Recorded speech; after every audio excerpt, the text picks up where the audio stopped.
On vous souhaite la bienvenue à ericlatour.com. On poursuit la rencontre avec les candidats des districts électoraux 5, 6, 7 et 8. Dans quelques instants, ceux de l'Action civique de Jean Lamoureux, mais d'abord, les candidats des mêmes districts pour le parti de Michel Fecteau.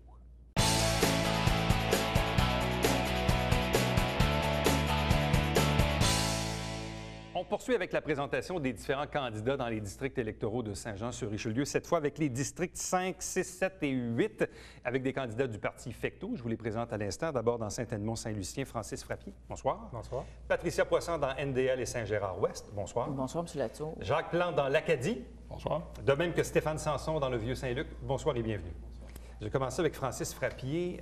Parlez-nous de vous, premièrement, et deuxièmement, pourquoi faire le saut en politique municipale? Bien, premièrement, souvent les gens vont me connaître au point de vue de...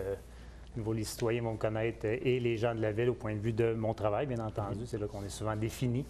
Donc, je suis un conseiller en sécurité financière. Je suis à mon compte et j'ai mon propre cabinet de services financiers. Ça va faire 13 ans en janvier. Donc, je suis au point de vue de l'assurance de personnes et des placements. Pourquoi le saut en politique? Bien, j'ai deux amis présentement qui sont sur le conseil d'administration. Donc, l'engouement est venu avec les années précédentes. Et là, le saut, bien, justement, c'est que la ville, c'est ma ville, on la trouve belle, mais il manque un petit peu d'amour. Fait que il y a certaines petites choses à corriger. Fait qu'on fait le saut au lieu d'être dans le salon et de jaser de tout ça. On va aller jaser au conseil. Conseil et prendre les décisions en conséquence. Bon. Patricia Poisson, enseignante en adaptation scolaire. Oui. Et la fille de Germain Poisson, qui était le conseiller en place. Effectivement. C'est un handicap ou c'est une aide? Bien, moi, je pense pas du tout que c'est un handicap parce que le nom de Poisson, on s'entend que je pense que mon père a fait un très bon travail. Et il a toujours été impliqué, il a toujours été là pour les citoyens. Alors, c'est un peu mon mentor politique. Je compte vraiment suivre ses traces. Puis, je pense que le nom est bon et la réputation. Alors, donc, c'est quoi? C'est une continuité que vous voulez dans le quartier? Bien, je pense que ça peut être une bonne continuité, effectivement, parce que je suis native du district 6. J'y réside, alors je connais le district.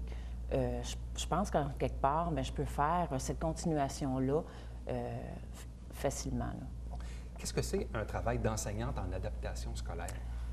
En adaptation scolaire, oui. Mes élèves, à moi, ont de 15 à 18 ans et ils font au niveau académique du secondaire 1. Et les jeudis, vendredis, ils font des stages dans les industries et les commerces ici de la ville. Alors, on leur montre un peu le marché du travail, compte tenu que c'est difficile pour eux. Les employeurs, quand un jeune vient à 16 ans, qu'un secondaire 1, on ne les prend pas. Alors, on leur donne cette opportunité-là. Et je vous dirais qu'il y a des entreprises à Saint-Jean en ce moment qui ont mes élèves depuis plusieurs années. Et j'ai des élèves qui, maintenant, ont des postes de contremaître dans l'entreprise et ils ont commencé en stage. Monsieur Plante, l'Acadie. Oui. Parlez-nous de vous, premièrement, et pourquoi faire le saut en politique? Bien, moi, j'ai été élevé à l'Acadie, donc mon père demeure à le même endroit, il va faire 50 ans au mois de juin cette année, donc étant fils unique, je vais là 3-4 fois par semaine. Dans la vie de tous les jours, je suis directeur de développement des affaires pour l'Est du Canada pour une compagnie qui s'appelle MK. Donc, je suis un spécialiste en gestion de flotte de véhicules et j'ai été impliqué au niveau des affaires beaucoup dans la région. Je suis marié à Sylvie Gamache depuis près de 25 ans, Sylvie Gamache qui est l'ex-présidente de la Chambre de commerce de Richelieu. Donc, le saut en politique, ça s'est fait tout naturellement. Je connais Michel depuis toujours. Même si on était des compétiteurs dans notre haute vie, on s'est toujours beaucoup respecté. Alors moi, je fais ce saut-là parce que ça me rentrait comme une tonne de briques. Là, peut-être un an, l'appel de la politique est venu là. Dans le cadre de mon travail, j'ai beaucoup à me déplacer et ça m'a amené à voir beaucoup d'autres villes. Ça. Puis, un peu comme Francis, je n'aime pas ma ville, où est-ce que ça va, ma grande ville qui est Saint-Jean, et mon district de l'Acadie qui s'en va un petit peu. Si je compare avec mon enfance, on avait un peu de tout à l'Acadie, mais on n'a plus rien. Donc, en voyant d'autres villes qu'on me vante, ces villes-là, qui n'ont pas le 10e de l'attrait de Saint-Jean, je pense que je dis qu'il faut que je fasse quelque chose pour cette société-là. M. Sanson, dans le Vieux-Saint-Luc, pourquoi faire le saut en politique cette fois-ci ou en 2013? Bien, c'est simple. Moi, c'est une première en politique pour moi. Et puis, j'étais tanné d'être assis dans mon salon, de regarder tout ça, puis je me disais, bon, il faut que je fasse quelque chose. Fait que j'ai décidé un matin de me lever puis de dire, je me retrousse les manches et puis je fonce. Dans la politique avec Michel Fecteau. Moi, je viens du domaine financier. Ça fait quand même plus de 20 ans que je suis dans le domaine financier. Ça fait plus de 20 ans que je suis à Saint-Jean-sur-Richelieu. Je suis en charge de beaucoup de projets. J'ai créé beaucoup on a fait beaucoup de projets au niveau financier avec des entreprises, au niveau commercial et industriel dans la région. Et puis, je me dis, regarde, je veux que ça continue, puis je veux que notre ville ressorte du lot. Francis Frappier, Saint-Edmond, Saint-Lucien, c'est un vieux quartier qui a peut-être encore des petits problèmes d'infrastructure. Il y a le cégep où il y a beaucoup de circulation automobile. Bref, c'est quoi les enjeux du district? Bien, en gros, c'est effectivement l'infrastructure autant en haut, donc ce qu'on voit, mais aussi en dessous. En faisant le porte-à-porte, il y a beaucoup de gens qui ont encore des refoulements d'égouts, refoulements des eaux dans les maisons. Donc, leur qualité de vie, on s'entend qu'elles sont affectées. Sur le dessus, bien, ça n'a pas besoin d'être juste à Saint-Edmond et Saint-Lucien. Là, je veux dire, on le voit que les rues ont besoin d'amour également. Oui, les gens alentour du cégep, circulation, on parle de vitesse, on parle de stationnement. Donc, j'ai amené quelques points, solutions, telles justement d'amener un peu plus d'arrêt pour ralentir et également, j'ai une solution pour le stationnement. Il y aurait un terrain vacant qui appartiendrait à la Ville, donc je pourrais regarder ça avec le cégep puis avec la Ville pour savoir ce qu'on peut faire pour ces citoyens. Pour augmenter le nombre de places, c'est ça? Pour augmenter le nombre de places, mais surtout dégager les rues. Les gens qui ont des remarques à faire, bien, c'est que devant chez eux, ils ont toujours des voitures et la visite, c'est un peu plus difficile. Bon, quand vous parlez de panneaux d'arrêt, c'est quoi? C'est d'ajouter des panneaux? Oui, à certains points stratégiques, ça serait vraiment ça. Est-ce qu'il y en a un en particulier qui vous vient en tête? Bien, alentour d'un parc, alentour dans un quartier à Saint-Lucien, mais surtout Saint-Edmond. Saint-Edmond, il y a beaucoup de rues transversales, qu'une rue en a un ou deux. Le bout de Boutier, là, c'est ça? Bien, c'est pas mal tout le coin, là, parce qu'on prend une rue, on rencontre 2 stops, on est à l'autre coin de rue, on rencontre 4 stops.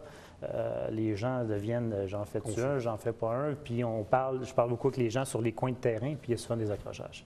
Dans le quartier NDL, puis la partie Saint-Gérard, Saint-Gérard-Ouest, justement, votre père avait longtemps parlé du fameux dossier du mur anti-bruit. Effectivement. Que les citoyens, il y a 4 ans, n'en voulaient pas finalement, avaient refusé. Oui. Pensez-vous que ça va revenir à l'ordre du jour? Est-ce qu'il y a un changement de perception de la part des citoyens de la rue Neuve-France? Pas du tout. Les résidents sont encore, je pense, pris avec le problème au niveau du son.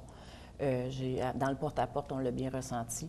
Il faut travailler avec le MTQ là-dedans. On n'a pas le choix. C'est l'autoroute 35, ça appartient au ministère. Donc, il faut aller impliquer le député avec nous pour travailler ce dossier-là le plus tôt possible. Mais vous pensez que les citoyens Ouais. sont peut-être mûrs maintenant pour réviser leurs décisions et peut-être que majoritairement, ils en voudraient maintenant? Bien, je pense qu'ils en voulaient à l'époque aussi. C'est la facture qui vient avec. La facture qui venait avec aussi, qui n'était pas d'accord à débourser, parce qu'il y avait une limite de maisons qui payaient.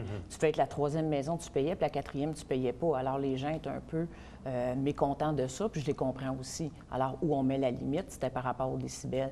Mais je pense qu'il faut réouvrir le dossier et emmener le député avec nous pour travailler là-dedans. Outre le mur anti-bruit de la 35, quels sont les autres enjeux dans le district? Moi, je suis pris avec des routes provinciales dans mon secteur. Et également aussi au niveau du Grand Bernier, il y aurait peut-être une possibilité d'ouvrir Dijon pour se rendre à Saint-Louis directement. Mais encore là, il faut travailler avec le député et l'MTQ parce que c'est une route provinciale. Je regarde aussi, je te dirais, au niveau résidentiel, vous le savez, M. Latour, dans nos quartiers, ça roule vite, beaucoup. Alors, il faut trouver un moyen, un affichage, un lignage pour ralentir. C'est du résidentiel. Nos enfants, on a un quartier qui a beaucoup d'enfants, il faut faire quelque chose. Ça, il y a une problématique à ce niveau-là. Je dirais dans tout le quartier NDL, même aux côtés de Saint-Gérard-Ouest. Saint-Gérard-Ouest aussi, les familles rajeunissent beaucoup dans le porte-à-porte. Avec la Seigneur qui a ouvert, il y en a beaucoup qui se sont en allés là, beaucoup de maisons de jeunes. Et un jeu d'eau dans le parc Raymond-Lefebvre. Alors, ça pourrait être vraiment agréable pour les enfants. Puis même les papis et les mamies qui emmènent leurs petits-enfants l'été, ça pourrait être un bon point. Exactement. Dans l'Acadie, on sait qu'il y a une des problématiques, puis l'Acadie, ça englobe le nord de Saint-Luc, là, le fameux parc Rémiard, problème d'eau potable. Le problème semble être en voie de se régler. En tout cas, il y a une proposition sur la table, mais il y a aussi une facture de rattacher avec ça. D'autant que les citoyens eux-mêmes sont des locataires de Parkbridge, donc ils ne savent pas vraiment comment la facture va être refilée. Vous, c'est quoi votre opinion sur la problématique du parc Rémiard? Comment on peut régler ça? Bien, en fait, c'est comme je dis, il faut commencer par consulter les gens à date. Ce que j'ai cru comprendre, c'est qu'on a dit que ça avait été, en principe, pratiquement réglé, mais ce n'est pas finalisé. Chez les gens, un petit peu la grogne actuellement. C'est sûr que l'eau est une priorité, en fait, sur tout le territoire. Ce que les gens doivent savoir, ceci étant dit, on parle de Rémiard, mais il y a plus que ça, parce que l'Acadie, je ne sais pas si les gens vous l'ont réalisé, mais c'est la moitié de la ville en termes de district. Oui. Alors, il y a comme 5 l'Acadie. Là. Vous avez un l'Acadie village qui a une priorité. On parlait de bureau de poste qu'on n'a pas. On parlait de trucs qui n'ont pas au village. Il n'y a pas d'ATM, il n'y a pas de guichet automatique. On a un l'Acadie dans la canadienne. On a un l'Acadie division Saint-Luc qui n'ont pas de haut non plus. Il y a une grosse problématique au niveau du parc Rémillard. Et il y a un autre l'Acadie, la canadienne. Donc, il y a beaucoup de variantes dans ce l'Acadie-là. Il y a comme 5 quartiers dans un. Alors, ce que ça fait à la fin de la journée, c'est que chacun a comme des besoins un peu différents. Mais c'est sûr que la grosse priorité étant le parc Rémillard, définitivement, il faut le regarder de près. Mais le parti Fecteau, donc mon district, mon but à moi, c'est la gestion de l'eau va être vraiment notre challenge. Et puis, il va falloir consulter. Il y a des gens qui veulent des changements et d'autres pas. C'est ça ça va être ça. Terminons avec le vieux Saint-Luc. On le sait, il y a eu la réfection du boulevard Saint-Luc, là, qui n'est pas terminée d'ailleurs. Ça a eu certains impacts aussi, forcément, au niveau des commerçants. Au-delà de ça, je sais qu'il y a aussi un enjeu, semble-t-il, pour un panneau d'arrêt à l'intersection Savard et Bernier, où il y a la pépinière à côté. Vous en pensez quoi, vous, M. Sanson? Effectivement, moi, je suis justement dans ce coin-là. Et puis, c'est pas très agréable le matin quand tu attends 5 minutes pour essayer de sortir de ton quartier. Tu es comme prisonnier à l'intérieur de ton propre quartier à cause que la signalisation et la logistique est déficiente. Bien, moi, je suis pour, justement, un panneau d'arrêt à cet endroit-là. Bon. C'est une de mes priorités. Qu'est-ce qui reste à faire? Parce que là, comme je l'ai dit, boulevard Saint-Luc, c'est en train de se compléter, mais ça va être quoi après ça, les prochains enjeux dans le Vieux-Saint-Luc?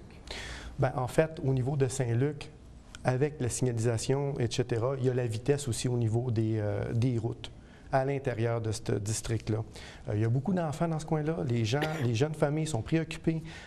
Ils ont même peur de sortir les enfants en avant. Quand les enfants vont à l'avant, chez les voisins d'en face, ils sortent avec l'enfant, ils vont rechercher l'enfant parce qu'ils ont vraiment peur que quelqu'un y arrive un accident. Donc, il faut faire quelque chose rapidement, pas attendre qu'il y en ait un accident, justement, que ça tue un enfant. Il ne faut pas réagir après, il faut agir avant. Et ça, c'est ce que je préconise. Bon. 30 secondes. Pourquoi faire le choix de Michel Fecteau? Qui veut répondre?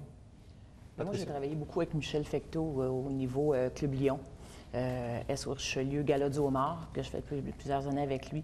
C'est quelqu'un d'impliqué, c'est quelqu'un qui se lève les manches. C'est quelqu'un que le bateau, on va le prendre au point A puis on va l'emmener au point B. Alors, ça, je ne suis même pas inquiète de sa performance au niveau de la mairie. À vous quatre, merci beaucoup. Bonne fin de campagne. Merci. Au revoir. Restez avec nous puisqu'au retour, on reçoit les candidats des districts 5, 6, 7 et 8 de l'équipe Lamoureux Action civique.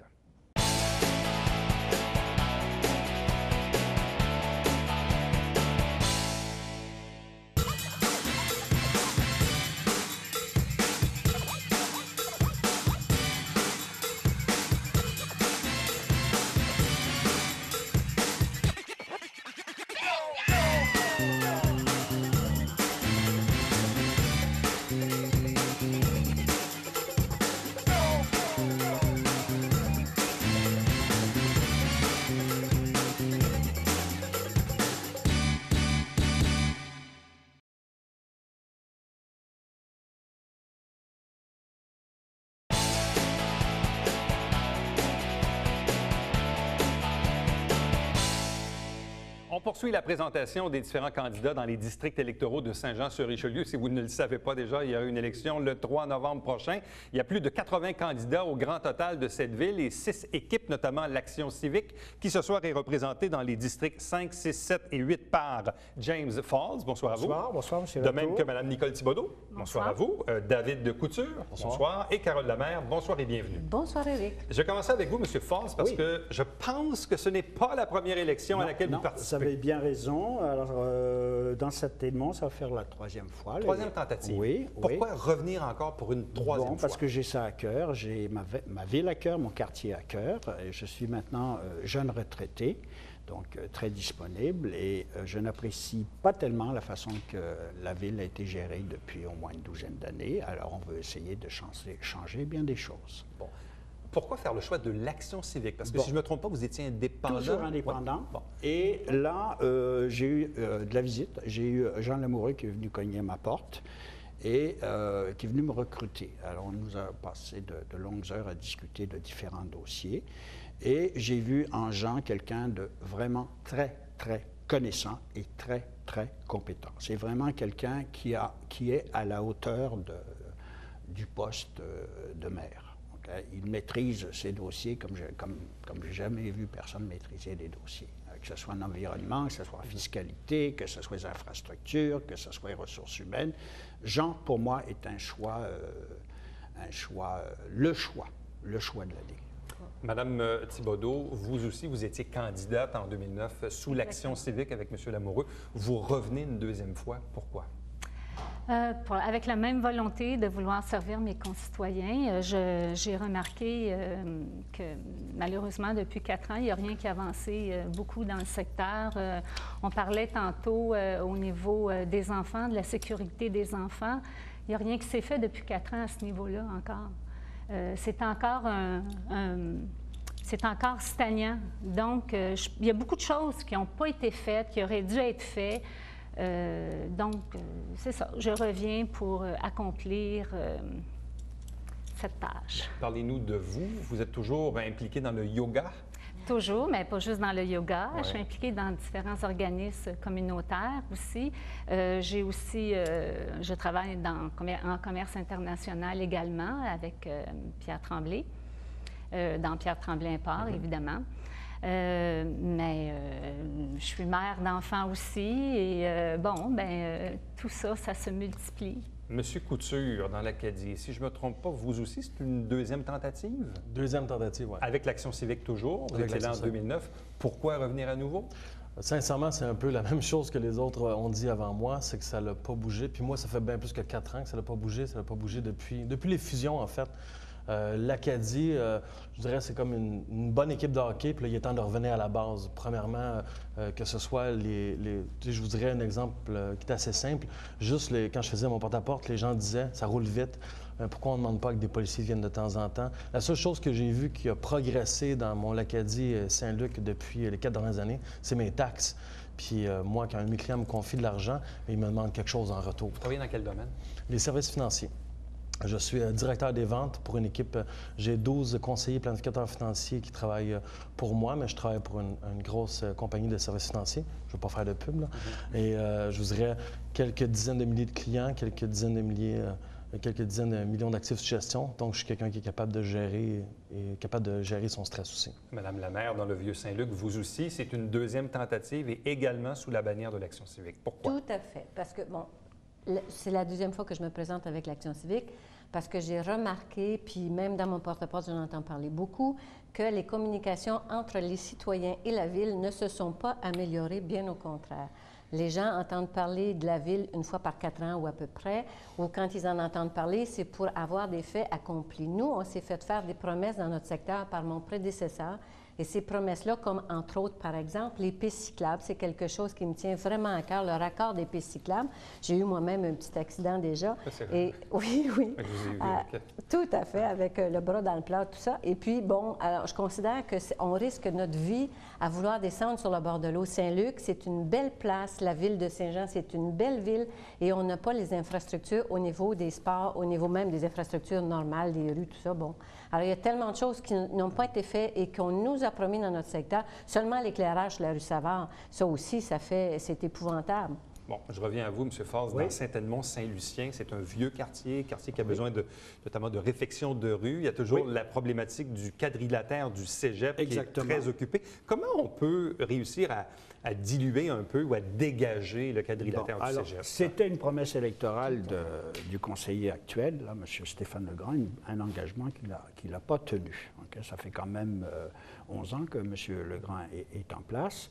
Et il n'y a rien qui bouge à ce niveau-là. Il l'avait promis. D'ailleurs, si on consulte son programme, le feuillet vert, on se rend compte que ça avait été une promesse en 2009. Comment on peut régler le problème? Le problème, c'est le fameux terrain des Montgolfières.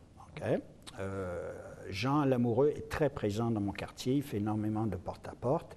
Et on en a parlé hier matin au Canada français, on veut aménager le terrain des Montgolfières, le premier stationnement qui se trouve collé là, Agriculture Canada, et de là créer un passage qui mènerait directement en arrière du terrain de foot, hein, pour permettre aux élèves d'avoir accès au cégep via le stationnement. Et là, on parle de 200 à 300, peut-être 325 places. On a étudié la chose en profondeur. Jean Lamoureux m'a accompagné sur les rues cibles. Hein? Je vous parle de Coder, je vous parle de Fortin, je vous parle de Pinsonneau, je vous parle de Méran, je vous parle de Saint-Germain, de la jeunesse. Okay? Et évidemment, le feedback était là. Les résidents en ont ras-le-bol. Ils se sont fait promettre le fameux terrain de stationnement et rien n'a été réalisé. Alors ça, c'est la solution. Bon, existe-t-il encore des problématiques de refoulement d'égouts? Oui, il en reste encore un petit peu dans Saint-Edmond, mais principalement dans Saint-Lucien. D'accord? Les gens m'en ont fait part. Et j'en ai encore reparlé il n'y a pas longtemps avec un ancien conseiller qui s'appelle Yves Denis, qui connaît le problème à fond. Okay? Alors, il va falloir étudier la possibilité, pas seulement les clapets, là, hein? Il ne faut quand même pas... Okay? Il y a encore des bassins de rétention qui peuvent être situés à des endroits stratégiques. Madame Thibodeau, dans NDL et Saint-Gérard-Ouest, est-ce que la problématique ou le projet d'un mur anti-bruit le long de la rue Neuve-France, le long de la 35, est-ce que vous pensez que ça va revenir à l'ordre du jour? Ça court toujours, évidemment. Les citoyens sont vraiment... en ont ras-le-bol, sont vraiment perturbés par le bruit. C'est quelque chose, évidemment, qui était en note lorsque je me suis présentée il y a 4 ans. C'était dans mon programme. C'était dans mes objectifs de travailler là-dessus. Il y a 4 ans aussi, je suis contente de voir, par contre, que tout ce qu'on avait mis en place il y a 4 ans, en tout cas, ce que j'avais parlé dans mon programme il y a 4 ans, a été repris par les autres candidats cette année. Alors, c'est bon signe. C'est signe, je veux dire, que déjà là, on avait des idées précurseurs un peu. Vous parlez de corridors piétonniers scolaires. Oui, les aménagements dans les parcs avec des appareils elliptiques ou... pour, en fin de compte, que tous les citoyens puissent jouir des parcs. Parce que tout le monde les paie, ça. C'est pas juste pour les enfants, c'est aussi pour les aînés, c'est pour les adultes, pour les ados. Il y a moyen d'organiser des parcs qui vont être multigénérationnels à peu de frais. Avoir un air pour que la ville puisse aller faire le workout. Ils donnent des cours de workout. Pourquoi pas vous donner la peine d'utiliser les parcs pour l'été? Les gens aiment ça, être à l'extérieur l'été. Ça, c'est un autre des points. Ensuite, il y a la route de contournement sur le Grand Bernier. L'aspect visuel du Grand Bernier sur lequel il faut travailler, c'est la deuxième entrée principale de Saint-Jean. C'est pas normal que ça ait l'air de ça. C'est pas normal. Du côté de l'Acadie, maintenant, il y a la problématique du parc Rémillard. Il y a une solution qui est envisagée. Il y a des coûts de rattachés à ça. Qu'est-ce que les gens vous disent? Sincèrement, ce qui est drôle de ça, c'est qu'il y a tout le monde parle de l'entente, mais personne ne pourrait la chiffrer. Personne ne sait de quoi que ça a l'air. Fait que, sincèrement, c'est encore une fois de la preuve que la candidate qui est présente là fait de l'électoralisme, avance une entente, qu'évidemment, elle dit c'est réglé, mais elle a aussi dit ça il y a 4 ans, et si les gens ont passé la mémoire, on devrait passer votre émission de il y a 4 ans quand elle disait que ça allait être réglé, puis vous le verriez très bien, si vous pouvez me fournir l'archive, on va la passer au monde, il n'y a pas de problème. Puis c'est pas juste Rémillard. Rémillard, c'est juste pour ça, elle devrait perdre son poste. Juste pour ça, on devrait remplacer et mettre quelqu'un qui a de l'énergie. Le problème à l'Acadie, c'est que la personne qui est responsable de ça est présente dans tous les comités de la ville, est présente dans même à Compo, est présente partout, mais pas dans son district. Moi, la chose que je peux dire, je ne veux pas me promettre plein de choses parce que c'est un dossier qui est évidemment très compliqué, mais je veux promettre une chose, c'est que je vais m'occuper de l'Acadie-Saint-Luc, l'Acadie-Saint-Luc, l'Acadie-Saint-Luc, l'Acadie-Saint-Luc, that's it. C'est ça que je vais m'occuper en premier parce que c'est là qu'il y a vraiment des problèmes. C'est écœurant. J'aimerais voir la proportion de taxes qui est investie à l'Acadie par rapport à ce que nous, on donne. Les autres enjeux du district, c'est quoi? C'est les services dans le village? C'est bon. Je vous dirais beaucoup la vitesse. Souvent, la vitesse, c'est probablement un territoire qui est très dur à couvrir, même pour la police. Mais même à ça, il n'y a pas souvent de police dans notre coin. Je veux dire, même, je vous dirais, l'entretien, nous, des fossés, que ce soit chez moi, sur les grandes terrasses, il y a un rond-point de gazon, c'est moi-même qui le coupe pour la ville chaque semaine. Madame la maire, à vous le mot de la fin. Vieux-Saint-Luc, quels sont les enjeux, mis à part peut-être l'installation d'un panneau d'arrêt, intersection Savard et Bernier? Je ne sais pas, êtes-vous favorable? Oui, tout à fait. C'est dans notre programme. Puis en plus, on continuerait, il y a une zone piétonnière qui a été ciblée. On la continuerait en attendant que ce soit jusque de Saint-Luc à Grand-Bernier. Comme disait tout à l'heure David, c'est que pour les communications meilleures avec la ville, on aimerait instaurer des comités de sécurité Donc, à ce moment-là, au lieu de négocier chacun des stops un par un, chacun des petits dos down en plastique qu'on met le printemps puis qu'on enlève l'hiver un par un, on le ferait tout à fait par quartier en faisant des réunions. Les gens pourraient venir mentionner c'est quoi le stop auquel ils tiennent, c'est quoi les bosses qu'ils veulent. Puis comme ça, bien, on ne réinvente pas, on fait pas, c'est le travail décuplé quand c'est fait juste bosse par bosse puis stop par stop. Alors, c'est de améliorer, si tu veux, les communications entre les citoyens et la ville et leur donner les choses dont ils ont droit. À vous quatre, merci beaucoup. Bonne fin de campagne Tu électorale. as oublié de nous demander pourquoi on avait choisi l'équipe Lamoureux. Bien, vous l'avez dit au début. Parce que c'est le meilleur. C'est choisi le seul candidat. On avait, Le seul un comité de sécurité à Saint-Edmond, puis il a été étouffé par M. Legrand. Hein. Tout à fait. Maintenant, si on choisit le meilleur, on en aura. Je vous souhaite une bonne fin de campagne. Merci. Merci bien. Au revoir. Restez avec nous au retour, c'est le Babière quotidien.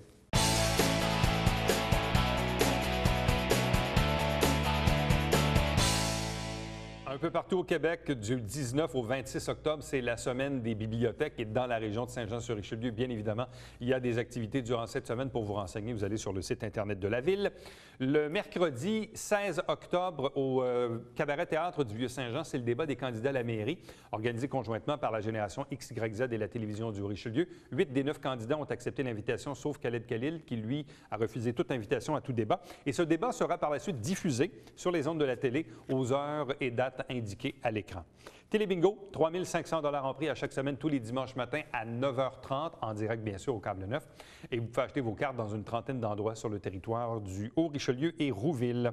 Télé du Haut-Richelieu, voici les coordonnées pour nous joindre. Éric Latour à commercial tvhr9.com. Visitez notre site Internet pour voir et revoir les entrevues que vous avez manquées. Devenez adepte de notre page sur facebook.com/tvhr9 et ériclatour.com, diffusé tous les jours de la semaine, notamment en rappel le dimanche entre 16 et 18h30. On poursuit encore une fois demain avec la rencontre des candidats. Bye bye.